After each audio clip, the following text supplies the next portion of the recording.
Chuck, when did you retire from the U.S. Army? I retired the first time in May of 2001. 30 May was the date, my last day of active service. Yeah. And so when did you, so that was after 20 years of service? Well, actually 21. I started okay. my Army career in the Army National Guard with E Troop, 151st Armored Cav down in Conway. I was simultaneously enrolled into the Army ROTC program at UCA and was discharged on the 8th of May of 1981. So on the 9th of May, I picked up my regular Army commission as a quartermaster officer in the regular Army. Okay, okay.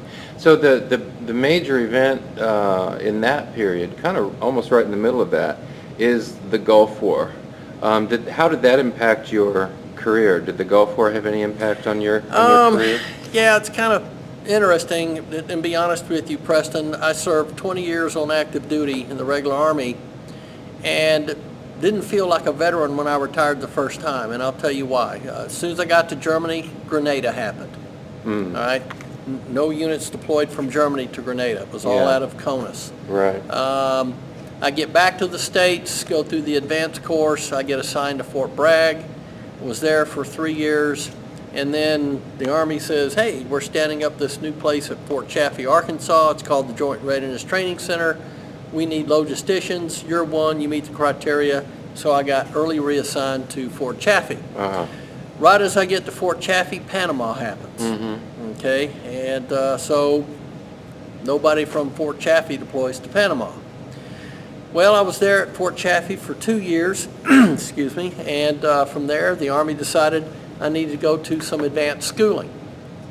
So they moved me to Fort Lee. Right as I get to Fort Lee, that's when we go to the Gulf War for the first time. And I'm like, nobody from Fort Lee is going to go. You know, once again, I felt like I got screwed over. You know, because everybody wanted the, you know, the combat patch on their right shoulder. Right, you know? yeah. So I missed that. And then we had a couple other little smaller incidences, which, you know, people still got awarded. And then I got retired in 2001, and I was working as an Army civilian at the University of Arkansas, recruiting cadets. Yeah. And on, 9/11 happens. And matter of fact, it was Lieutenant Bishop and Lieutenant Myers and they were a couple of cadets that had just gotten commissioned, and we were heading up to Springdale High School to a recruiting fair that they were having for colleges because we wanted to recruit students into the program. Sure. And that's when we learned about 9/11. And on that, you were at Springdale High on that day? Yeah, we were actually heading up to Springdale. Wow. My daughter calls me and said an airplane just flew into, the North Tower there. And we got up there, and all the teachers, they'd locked down the school for security because, we didn't know what was happening. We didn't know if we were under attack. Yeah.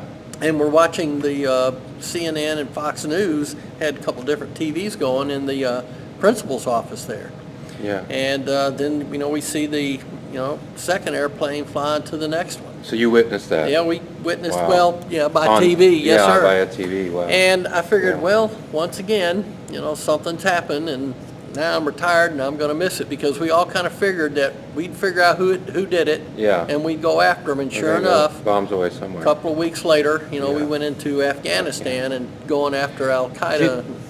Right around this time you're talking about, the 9/11 period, that immediate period around 9/11, did you contemplate, volunteering to go back in? Yeah, I would have volunteered immediately, and I went onto the U.S. Army Human Resources Command website and said, click, hey, I'll volunteer to come out of retirement, and never got a response. And I figured, okay, well, we're not really going to do anything. At that time, they were just focusing on Afghanistan. Well, it was about a year later when we decided we'd go into Iraq for the second time. I'm just witnessing this by TV, feeling disappointed once again that I got, missed out the opportunity to go to combat. that's what we do in the military. You know, Sure. you served, you know, we Yeah. train for combat hoping that it never comes. Yeah. But if it does, Yeah. you're going to go and you want to be one of the first Yeah. ones there. But But the call does eventually come. yes, sir. 2005? Yes, sir. On 16 November 2005, I was TDY, temporary duty, even as a civilian, to Yeah. Fort Monroe, training new ROTC recruiters how to recruit, potential students as cadets into your university's ROTC program. Yeah. My wife calls me that evening as I'm going over the lesson plan for the next day and says, hey, Chuck, did you know you're going back on active duty? And I'm like, where would Kathy come up with this? So I asked her, I says, where'd you get that from? She goes, well, you got a call from a captain today. It says he knows you, and he wanted to be the one to tell you. So I asked her, I says, well, what was his name? And she goes, well, it's Richard Giles. And I said, yeah.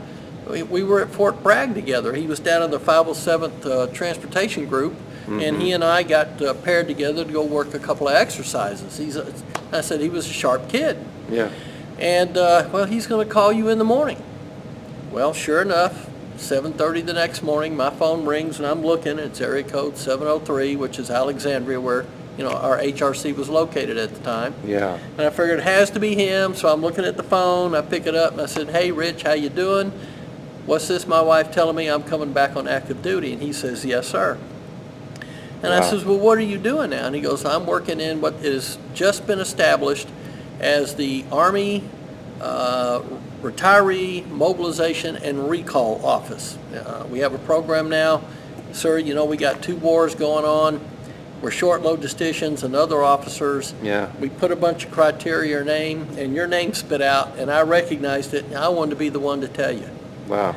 So I asked him, do I have a choice? And he goes, no, sir. So I got called back. Now, how did you feel about not having a choice? Be honest with you, it didn't bother me. Yeah. The reason why I asked is I really liked what I was doing as an Army civilian at the U of A. And so I asked him, and it was also right around the time, I was going to get home 2 days before Thanksgiving. Then right after that, we have Christmas. Yeah. And that's a time to be with family. And Yeah. so I was just kind of curious, do I have a choice? And he goes, no. My next question is, okay, when? And he looks and he says, wow, this is the 16th. And now this would be the 17th in the morning when he called. Of November. And he goes, 24 November. And I said, that's just a week away. I says, Wow. that's Thanksgiving. I says, there's got to be another cycle. I want to be home with family. I don't even get home. I said, that wouldn't even give me a day to turn around and pack and leave. He says, okay, sir, just a moment. You could hear him flipping some papers. He goes, well, the next cycle would be 15 January. And I said, well, that's better than 7 days from now. Put me down for that.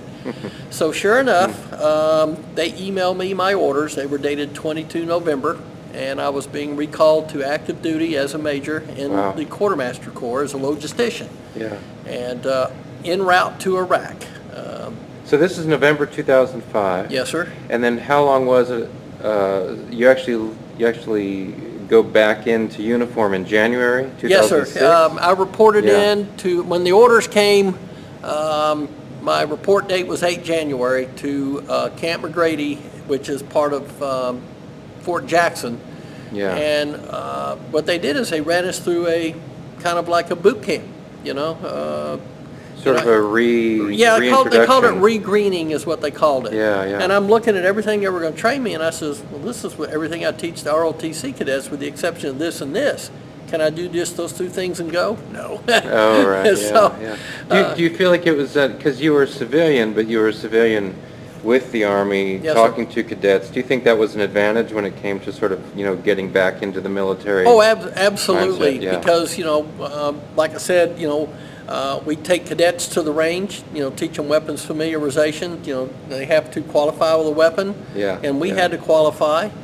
Even though I was an Yeah. Army civilian, part of the contract was you would still wear the uniform. So it was seamless. And, PT, that was a knack. That wasn't a physical problem. training, yeah, yeah. I was actually the PT instructor for the cadets over there, Yeah. the lead one. And we teach them first aid, land Yeah. navigation, communications, all the kind of basic stuff. Yeah. So it just, I just was able to flow through Sure. it. And when did you actually get to country? When did you actually get to Iraq? Well, from Fort Jackson, they sent me to Fort Carson for 3 days. There was a little bit of orientation there. And then from Fort Carson, we went to Fort Hood, and we were there for about another month and a half. Excuse me. And we fleshed out our training. There was some theater-specific training. You had to have cultural training, language training. A little bit of Arabic. A little bit of Arabic, Yeah. IED recognition, because that was a big threat. Improvised explosive Yep. device, yeah. Combat lifesaver, which is kind of a first responder, kind of a step down below medic. Yeah. I was already qualified one through the U of A because ROTC had the instructors, Yeah. we trained as one. Yeah. So that was all kind of easy. So we got into Kuwait in 26 February Okay. of 2006. Yeah. And there was a little bit, kind of the repeat of the training there, just to keep it fresh. Yeah. And deployed into Iraq on, I think it was around 16 March of 2006. Wow.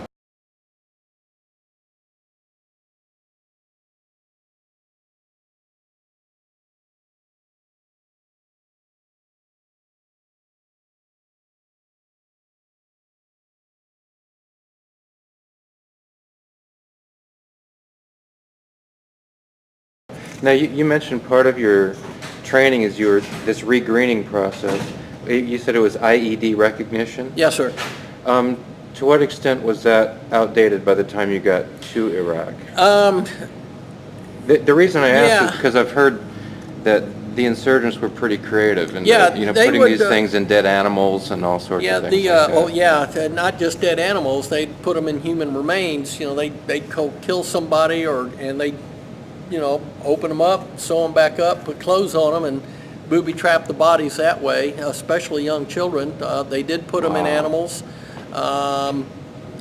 So they also found, they would, they got the spray styrofoam stuff.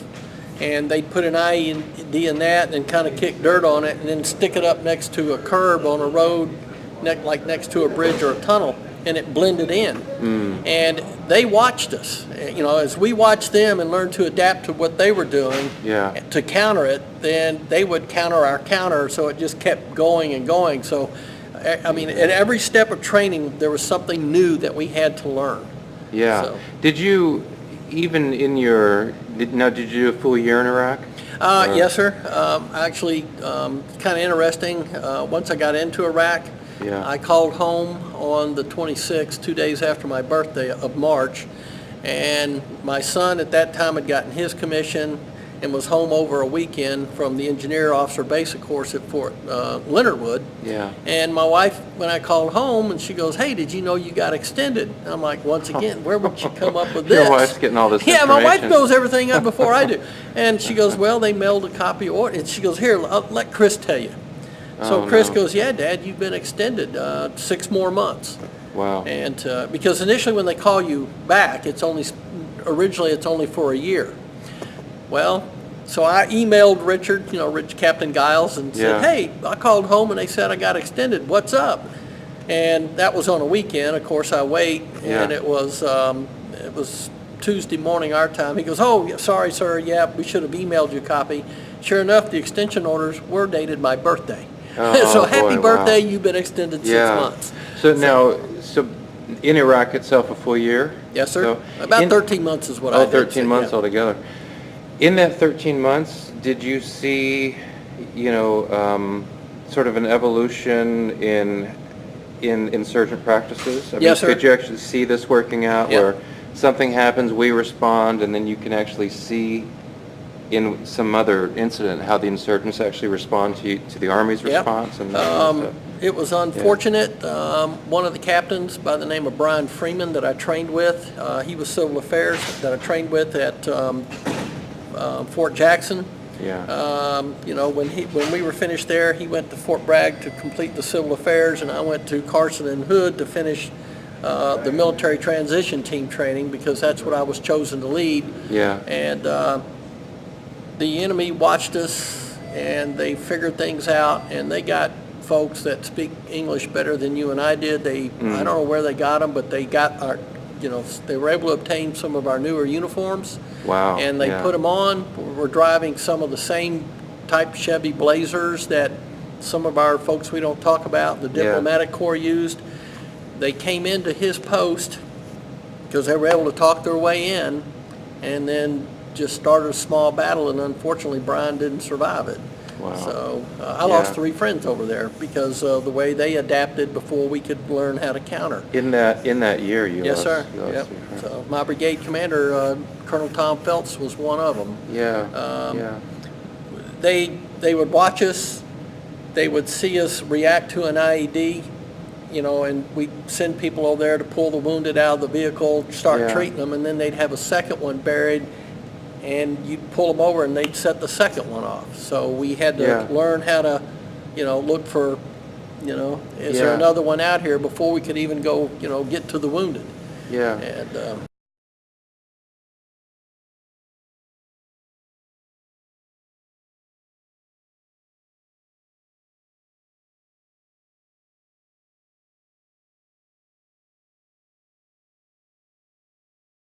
What, you may not be able to answer this. I'm just interested in your response. But, when I think about why the Americans were there, and then of course the Brits are there as well, and the Australians, and we have allies there. I know why the British were there. I know why the Americans were there. I know why the Australians were there. To help this country get on its feet and maybe have something like a democratic society in the Middle East. But what was the motivation of these guys who are blowing themselves up and creating all this mayhem? And you know what I mean? I'm just curious, if you sit down with them and say, what's the point of this? Of all this stuff you're doing, putting explosive devices in dead dogs and blowing up people. What's the point? Do you have any sense of what was their goal? Well, their goal was, one, to get us out of country. Saddam had a very oppressive regime, okay? And, we were able to, it took a while to find him, about a year. We did find him. But a lot of it was, beliefs, religious beliefs, ideology, was a lot of it. They wanted to self-govern. They didn't want us there. You got the Shias versus the Sunnis. You've got the Kurds there, and they want their autonomy. There was a lot of inner Iraq fighting, okay? I mean, tribe versus tribe, even if they were under the same religious, belief. It could be Sunni versus Sunni, but, and it starts down at the tribal level before it comes up to the overall which faction you belong to. So it sounds like it's like, just how I'm interpreting what you're saying, but, reading these folks, so they're fighting us to get us out of here so that then they can turn around and fight other people. And they've done it for thousands of years. I mean, you go back all the way back, and it's from when, one of Muhammad's descendants was killed because, no, we believe it this way. It may be like Baptists and Methodists, we're both Protestant religions, a little bit different on how we practice it, but we don't go to war over it. But over there, it's a core value to them, and it's how they believe it, and what they believe is right, regardless of who's what. So, I mean, when you're looking at this, and we'll talk more about your time in Iraq, but when you're looking at this and you're in country now, you're getting a sense of how the place operates. Did you feel optimistic? Probably isn't the right word, but did you feel hopeful? Did you think that we're here, we want to help give this country a shot, and maybe they can actually make it work? Did you feel like it was a workable situation? At first, no, because, you go back and you look at the history, thousands of years of infighting, probably not going to change a majority of that. But we did want them to come up and be able to create a government that would work together, settle their differences, and and we could go home, which was the overall objective. And when I say we, I meant the United States and Great Britain, Australia, New Zealand. We Yeah. had Poland's there, we had some Ukrainians there, Bulgarians. Yeah, a lot of countries, Italians that's right, there, yeah. some Japanese came in for Yeah, a while. yeah. Got to see quite a bit of them, and it was a lot of fun to work with them. And the one purpose is to stand them up, make them self-sufficient, and then we could go home. The biggest mistake we made after 9/11 and we put Saddam out of office, if you compare it back to World War II, and I know you do like to do a lot of comparisons. Yeah. One of the things we did was denazification in Germany. Okay, if you'd been a member of the Nazi Party and we signed that decree, you were out. Yeah, yeah. But a lot of people only joined the party in order to survive. They get a were job. not, to have a job, take care of their family, Yeah. and to live and survive. Yeah. Because if you didn't join, you were like non-believer, and out you went. Yeah. Same thing in Iraq. With the A lot of- de-Baathification. The de-Baathification. A Yeah. lot of people only joined the Baathist Party in order to have a job. And when we John L. Bremer signed the decree, first thing he did was get rid of the Baathists. Well, just like in Germany, they ran the trains, they ran the hospitals, they were the police, and then the second one he signed is he did away with the armed forces and police.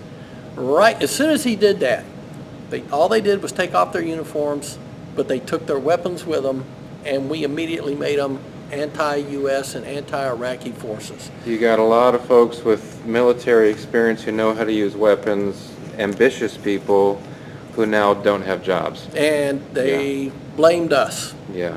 And to be honest with you, you can't blame them.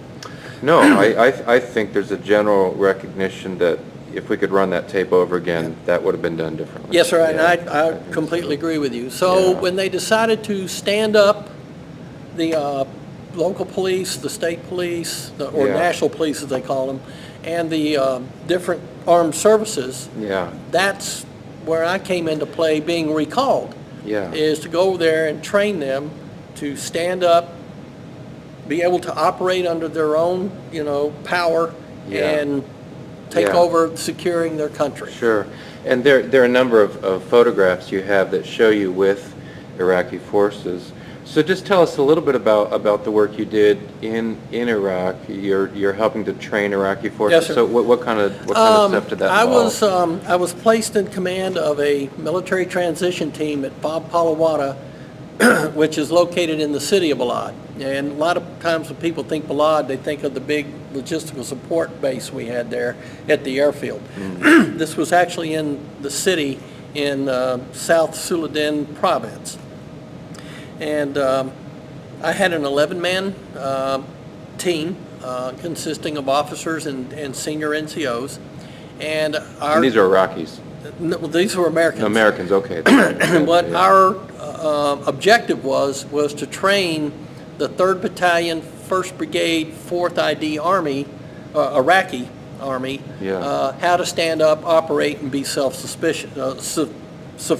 Yeah, yeah. If they were short something, equipment-wise, we taught them how to put a requisition in. We first had them put it in through their system to see if the Iraqi Army could fill it. If not, they came back to us, and then we worked it through our system to get them the supplies and equipment they needed. Weapons, radios, spare parts for vehicles, uniforms for the soldiers, and medical equipment for their docs and medics. But we always had them try their system first. And believe it or not, for years and years, Britain was kind of the key player, for decades over there up until World War II. So they were kind of trained under the British system, but now we're trying to train them under ours. But it's not that much different. Yeah, yeah. We also, took them out to the range so they would know how to, shoot their weapons, and maintain them. We trained them in tactics, and in convoy procedures. How overall, I'm sure you're going to have, individuals will respond in different ways. Overall, how successful was the work? Because, we're talking about two very different cultures, right? Yes. The Iraqi culture, American culture. How, looking back on that, how do you think that all went, trying to train these Iraqi I think forces? it went well. Yeah. I really do. Yeah. Most of the battalions and units that we worked with were really energetic. If they had the right leadership, they were successful.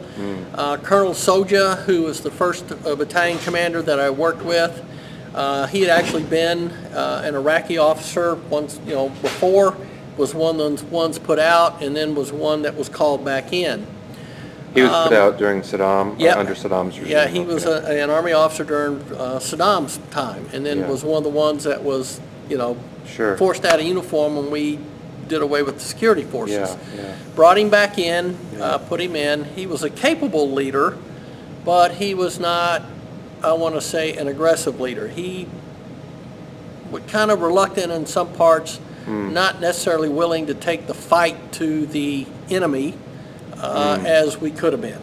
A lot of times, all we were there to do was train them, give them advice.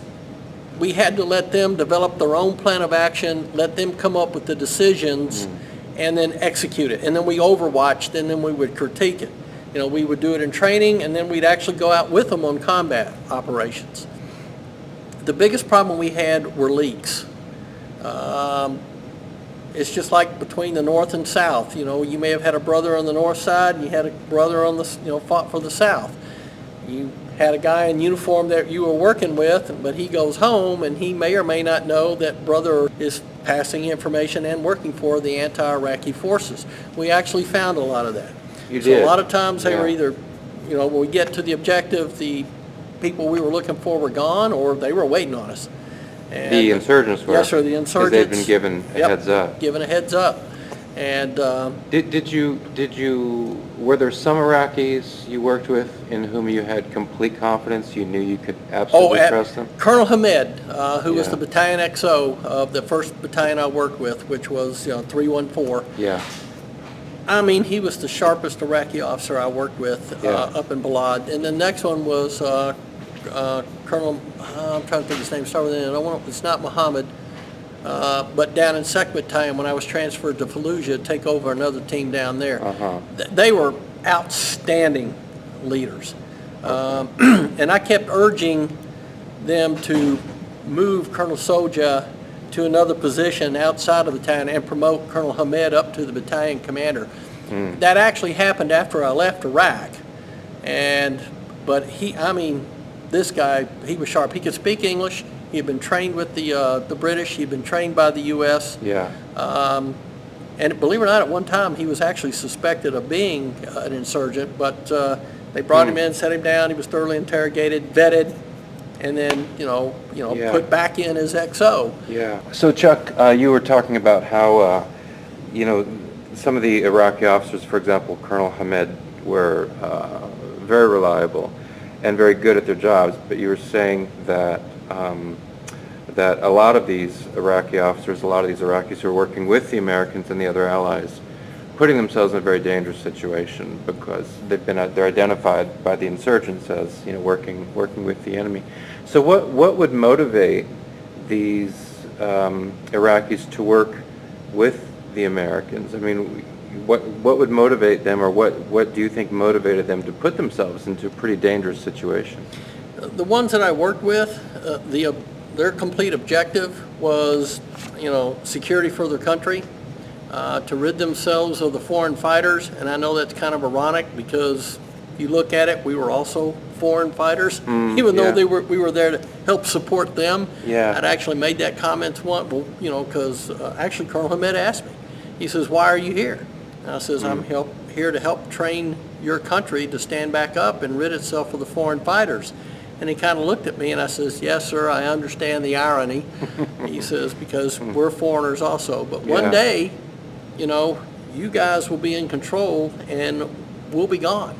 And he goes, "That's what we want. We want to be able to rule and govern for ourselves." That was their objective. So that's the motivation. Yep. Saddam was gone. The oppression would be gone. They get a government in there that they could freely elect to represent themselves. Yeah. Whether it's like what we do here in the States or what they created over there was a parliamentarian style government, Yeah, you know, where they have to form coalitions to have a ruling party. yeah. That was their goals, to be self-sufficient, self-sustaining, self-ruling. Yeah, and so that's the motivation to, take the risk, right? Yep. One of the things you often hear from Vietnam veterans is that one of the difficult things about that war is you don't know who's friend or foe.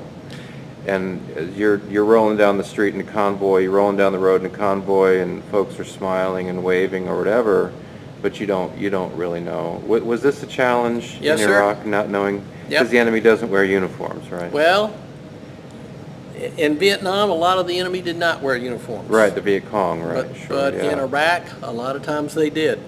One of the companies that I worked with in 314 Battalion, we called it Iraqi Forces by Day and Anti-Iraqi Forces by Night. Really? Yeah. Wow. We arrested 2 company commanders there.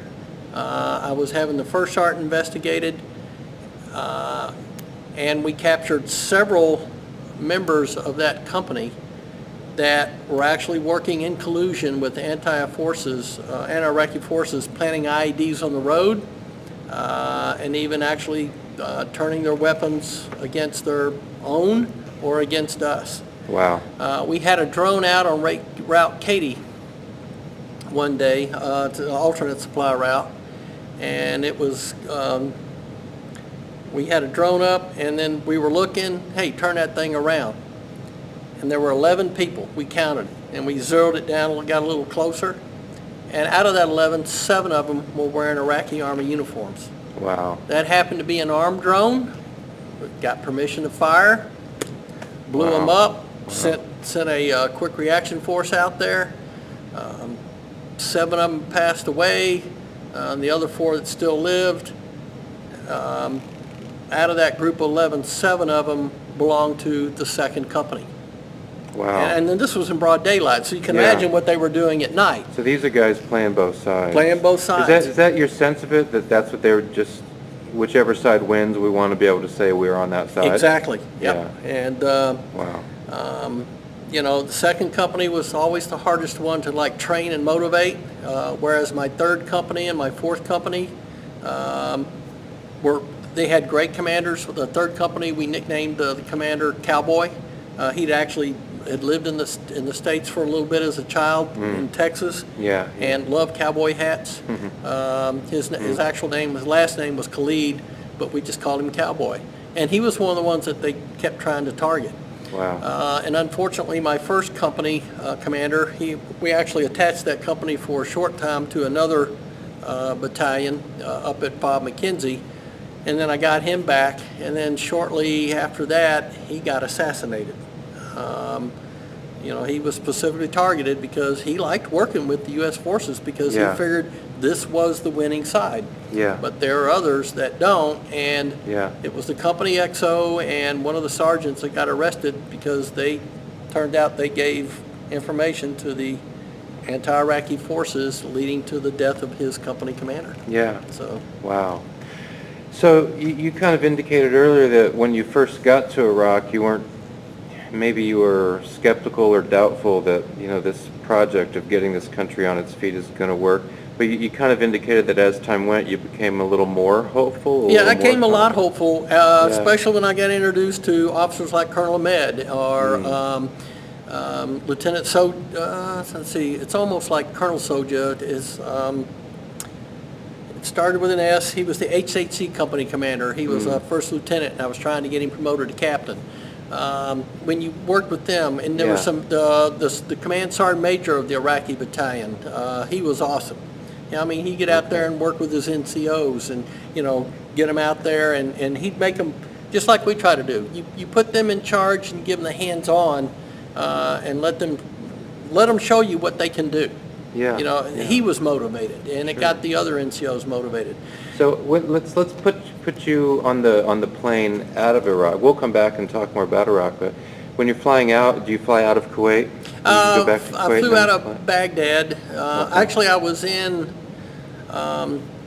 when I took over my 2nd MIT team, we were down in Fallujah, and then from Fallujah, we moved into Baghdad as part of the surge. So I was already in Baghdad when my time was up, so they just took me to the airport, And out and you I go. flew into Kuwait, and then from Kuwait back to the States. So when you're flying out of Iraq after about 13 months, you felt like, maybe this can work. Yeah, it maybe did. this- yeah. The surge worked. Yeah. A lot of people were skeptical and doubtful about the surge, Yeah. but you had to say if Baghdad fell, you were going to lose the entire country. Yeah. I mean, Fallujah was rough, don't get me wrong, and I think a lot of people, know and heard about all the rough times and what happened in Fallujah. But if you lost Baghdad, you lost that country. Yeah. And So that surge, I think it's generally conceded the surge was a success. yes, sir. Yeah, there's a lot of skepticism Yep. at the time. But I think it And worked so out. once I was kind of like, I really wasn't wanting to go home, but they said my time was up, because you only. Yeah, yeah. And believe it or not, my son's unit was rotating in. He was now a second lieutenant, and he was Oh, there. wow. His unit was coming into Baghdad. It was going to Yeah. be on a FOB just 5 miles from where I was at. Forward operating base. Yeah, so- forward operating base. He was going to be at FOB Falcon, and I was at Oh, Camp yeah. Rustamaya, Okay, about 5 yeah. miles apart. Wow. And we were actually supposed to be able to work it out and meet in Iraq, but things happened on his unit side and it delayed their entry for 3 days. Mm. And this colonel says, you can't stay any longer, get your butt on the plane, and off I went. Out you go. So Chris comes in, he's out there and he calls home and Yeah. says, I can't find Dad. And my wife Kathy had to tell him, says, well, they made him leave already. When you guys got delayed, they wouldn't let him Oh, stay. I see, yeah. And so it was disappointing, but Yeah. we were in theater all at the same time. Wow. And Yeah. at the same time, I had, it was me, then my son. I had a nephew in Iraq at the same time, so the three of us with a niece in Afghanistan. Wow. So, Wow. so I didn't really want to, I had a sense of relief that I was going home, Yeah. but I was more disappointed that I was going home. I felt there was more to contribute. More to do. Yep, Yeah. more to do. Well, as we begin to wind down, I noticed you passed me sort of a biographical sketch of of your career in the military, and just in this discussion, it's been indicated that there were a number of tough moments throughout, obviously in Iraq and in 2006. There's a lot of tough stuff going on, but there's one incident in particular that gets attention in the brief biography, and this is the incident that leads to you getting a Purple Heart yourself. Yes, sir. This is in December, if I remember correctly. Yes, sir. It's 27 December 2006. This time I was in leading Team Bulldog. I had the original team that I worked with. Their time had come. The majority of the members there had actually gotten in theater before I did. Their year was up. They were going home because I was actually taking the place of a major who got relieved. Mm. So when that team left, well, what do we do with Adkins? Well, now we got another team where we're leaving a lieutenant colonel, and we're going to move him down there and let him take charge of that one to keep, give him his full time in theater. Yeah. So it was Team Bulldog, and it was MIT team, military transition team 0142, which was 1st Army, 4th Brigade, 2nd Battalion. Mm. And that unit had been identified as an Iraqi unit that would go into Baghdad for the surge.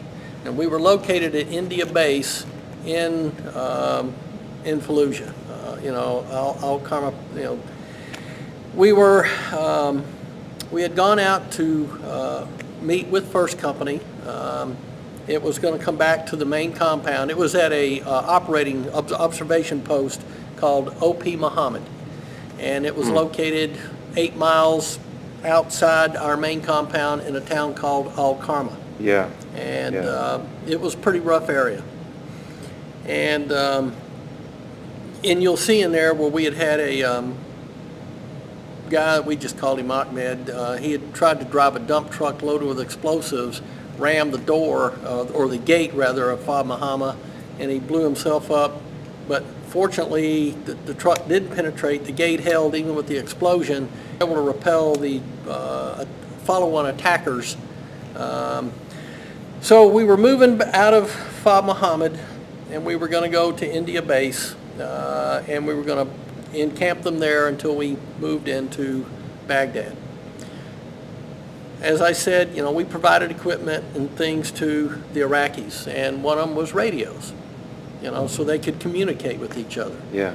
But what we didn't do, and understandably, is we didn't give them the encryption devices. You and I could talk on our radios, Yeah. and anybody trying to listen wouldn't be able to understand what you and I were saying. Yeah. Yeah. But with the radios that we gave the Iraqi army, and understand that some playing both sides, you didn't want to give them anything that had the encryption device in it, so our communications would remain private. Yeah. Well, unfortunately, it's just like you and I being two 14-year-olds with a walkie-talkie, and somebody down the street having one could listen in. The insurgents were ready because they could listen in and understand what the timetable was, what the route was going to be, what was one of the checkpoints along the way. We hadn't been out the gate 3 minutes, and a vehicle-borne IED rammed the Toyota pickup that had the company first sergeant, the supply sergeant, and 2 privates in it, and set it off. It just also happened to be the same vehicle that had all the company's spare ammo. So it was a key vehicle because you had 2 leaders in there, first sergeant, supply sergeant, and then ammo, take Yeah. out the ammo. Yeah. And they knew that specifically about that truck? Yeah, because Wow. they, Yeah. and it was either, also it could have been leaked to them, Yeah. what the order of march would be. Wow. But when that thing went off, I mean, it was like 4th of July. And we were Wow. ducking the spare ammo going off, bullets flying everywhere. And unfortunately, there was nothing we could do for the 4 of those vehicles. And obviously, the guy that was driving the car and rammed it, there was nothing Yeah. we could do for him. They were, sorry for the language, but crispy critters. Yeah. Yeah. And then once that went off, it obviously halted the convoy. They were trying to put the fire out. We came under small arms fire. I was trying to radio ahead to the lead Humvee that I had in there, which had my S3 and my medic in it, along with there was a couple others in there. We had an Iraqi interpreter, there was a Marine, and 3 U.S. Army in there. So there were 5 people in the vehicle. Mm. And but the blast was so big, it actually gave them concussion injuries and rendered my medic unconscious, so he was out of the game. Wow. Yeah. And they were so disoriented, they really couldn't, for the first couple of minutes, they couldn't respond over the radio. We actually had to move forward. And so we evacuated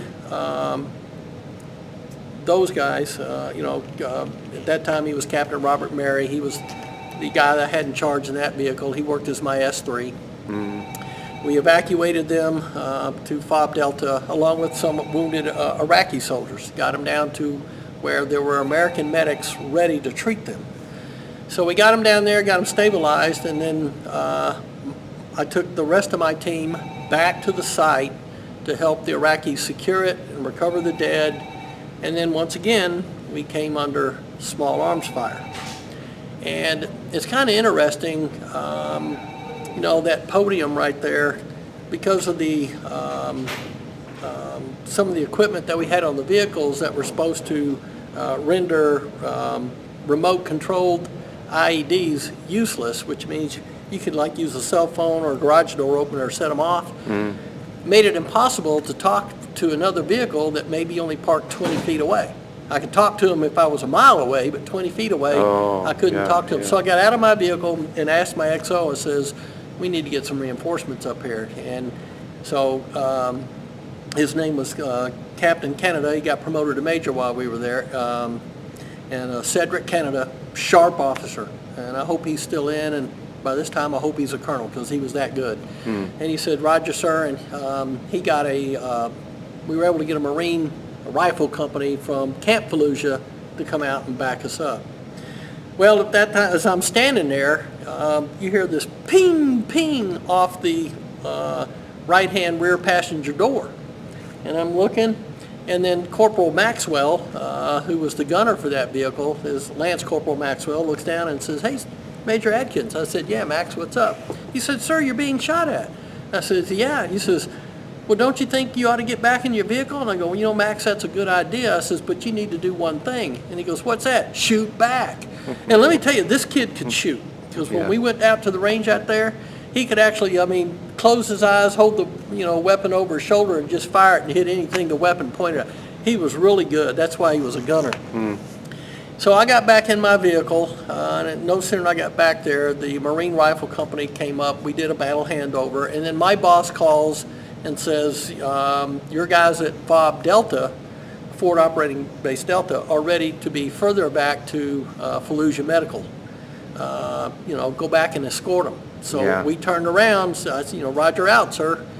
Turned around, went 100 meters, and my vehicle was hit by an IED. All we saw, and I will tell you this, if the post-blast analysis later determined it was a command wire detonated, which means the guy was watching and waiting and was going to, manually trigger it. They estimated it was probably a 60 millimeter mortar buried in a pothole full of water.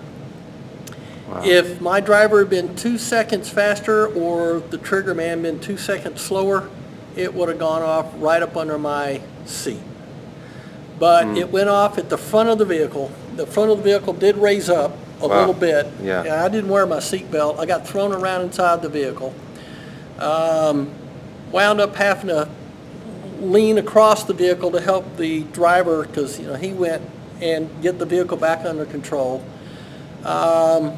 The last thing my brigade commander heard me as I was communicating was IED, IE, and that was it. Wow. And Jeez. so we were able to self-recover. My vehicle with Major, Cedric Canada, my XO, they came around, took care of us. My gunner, who was a Army E7, and his name was Christopher Platter, kind of got 2 little pock marks on his chin because the fragments came up and got him just like on each side. Wow. I sustained a concussion injury, as we all did, for being thrown around in the vehicle. I suffered some bruises and some contusions on my arm. My left leg just kind of went numb. And we think that the broken toe that I had could have been also as a result also, because when they got us there and took the boots off, my second toe was starting to bruise up. So they checked us out, and my doc had to stay overnight in the hospital. The rest of us, we were there for about 12 hours, and then they released us. But they gave us 10 days no duty. And we had to go back in 10 days and be evaluated. And then for another 10 days, we were given light duty, but no combat operations, nothing with a lot of heavy noise, and had to come back another 10 days after that for a third evaluation before we were fully cleared to resume combat operations, which actually just happened to be in time to hit the surge for Baghdad. Oh boy. Yeah. Was that hard for you to have all that downtime? Yeah, it Were was. you kind of eager to get back into it? Yeah, after that nobody kind of wanted. experience? Nobody wanted, but we understand. Yeah. And when my doc came back, and we had another team doc, for one of the other meds come over, and then the head medic from our brigade came down and overwatched us during that time. To make sure that we were doing the things that we were instructed to do for post. Although it is post-traumatic, but a post-combat stressful type thing involving injuries. And go ahead. What was how long did it take for this whole thing to work out from the first vehicle-borne IED to now you guys are out of the fight? How long did it take for this whole thing to unfold, this whole incident? Let's see, we started the convoy operations at about 1 o'clock. The first vehicle that got hit was probably about 13:07. Got him down to the fob, came back, and by the time my vehicle got hit, it was about an hour. Because we went down there, dropped them off, turned over the medics, came back to continue working with the Iraqis and help them recover and secure. And then by the time that my vehicle got hit, and then we were, with the exception of the doc, who had a class 2 concussion, and we couldn't self-drive. They had to actually have people come get us and bring us back to our base. 15 hours. Oh, really? Wow, that whole thing. Yep. From the time that the convoy started till the time that we hit, I was able to get back to my bunk 15 hours. Wow, yeah. Yeah, so. And in that 15 hours, just an overview of the casualties, Iraqi and American casualties? 4 Iraqi KIA, 8 U.S. WIA. Wounded in action. Yeah, wounded in action. Yeah. Let's see, and out of that, it was 5 Army and 3 Marines. Okay. And then we had 2 interpreters. We had them, but they're Iraqi civilians that worked for us to interpret 2 of those. Yeah. And so, it was significant because at that time I was down 2 people because they were on leave, so I was down to, and I was already short 1, so we were down to, let's see, 11, that'd be 8. So out of the MIT team, to include, not including all the Marines that were attached, but Army-wise, out of the 8 that we had on hand, 5 of us were out of action. Wow. So it was a team that for 10 days was combat ineffective. Wow. So Chuck, when you look back on your 13 months in Iraq, and of course the situation, and we're talking in mid-2019, but the situation in Iraq is still kind of unfolding. It's an unfolding story. But when you look back on your own time in Iraq and you think about that whole situation in Iraq, what do you think people should know? What's an important thing for folks to know about the project that you were part of in Iraq? The biggest thing is there was a lot of what ifs and why are we really going over there? Were we going over there because of the oil? Were we going over there because of weapons of mass destruction? I can tell you this, we didn't go for the oil, okay? And we hear different sides of the story about weapons of mass destruction.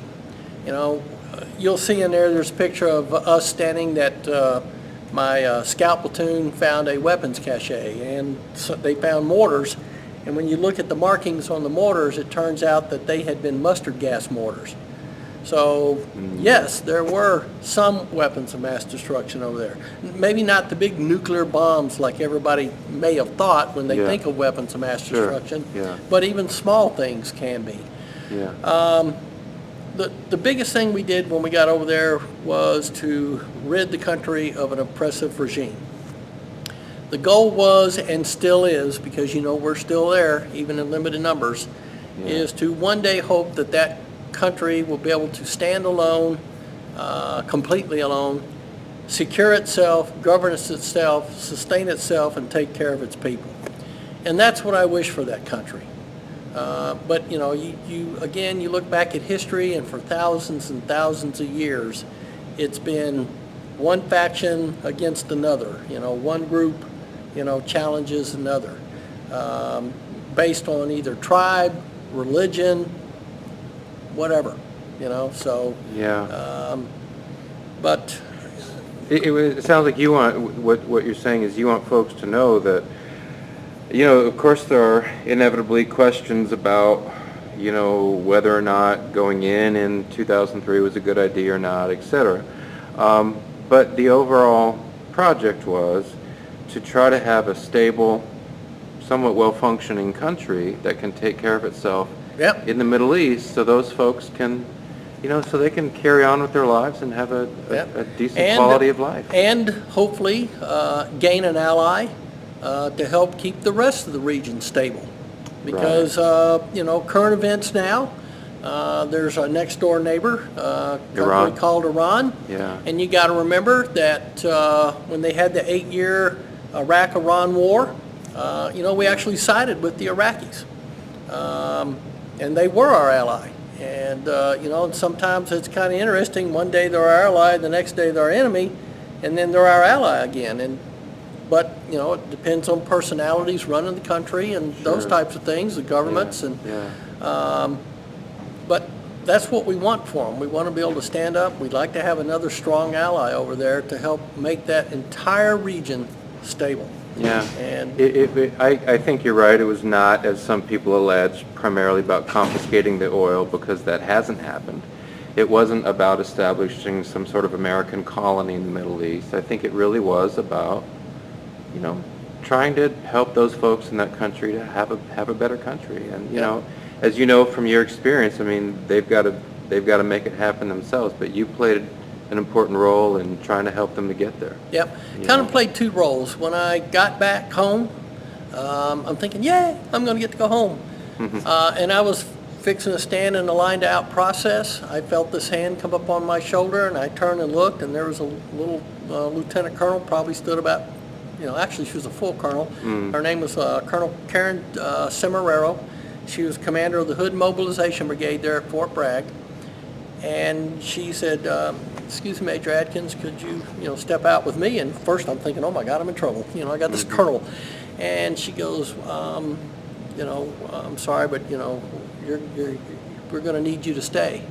And I'm like, huh? I'm going home, I'm going back to retirement. Well, I was extended in the States to help train units that I had, the kind of units that I had led over in Iraq to do the things that I had done, and I was asked to stay there, help train them and share my experience, so they would kind of have a, first-hand view of what to expect. To help train the help train the trainers. Train the trainer, yeah, exactly. Saying, yeah. And so I was extended initially for a year to do that, and it was active Guard and Reserve units and individual rated reservists and other retirees like myself that came through.